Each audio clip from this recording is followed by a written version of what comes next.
ഇടവരമ്പിൽ കർഷകൻ അമ്പാട്ട് ഏലിയാസിന്റെ ആത്മഹത്യയെ തുടർന്ന് കൃഷിവകുപ്പിനെതിരെ കത്തോലിക്ക കോൺഗ്രസ് രംഗത്ത്.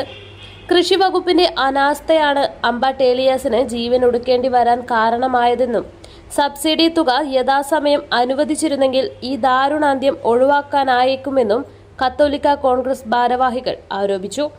കടക്കെണിയിൽപ്പെട്ട് ഗത്യന്തരമില്ലാതെയാണ് ഏലിയാസ് ജീവിതം അവസാനിപ്പിക്കേണ്ടി വന്നതെന്ന് കത്തോലിക്ക കോൺഗ്രസ് രൂപതാ president Philip Veliyath, Congress global director father Philip Kaviyil, Cherupuzha ഫൊറോന പ്രസിഡന്റ് സാജു മാത്യു എന്നിവർ പറഞ്ഞു.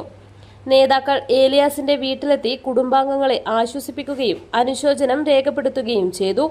കർഷകർക്ക് സർക്കാർ പ്രഖ്യാപിക്കുന്ന ആനുകൂല്യങ്ങൾ സമയബന്ധിതമായി ലഭ്യമാക്കുന്നതിനായി കൃത്യമായ സംവിധാനങ്ങൾ ഉറപ്പാക്കണമെന്നും അവർ ആവശ്യപ്പെട്ടു.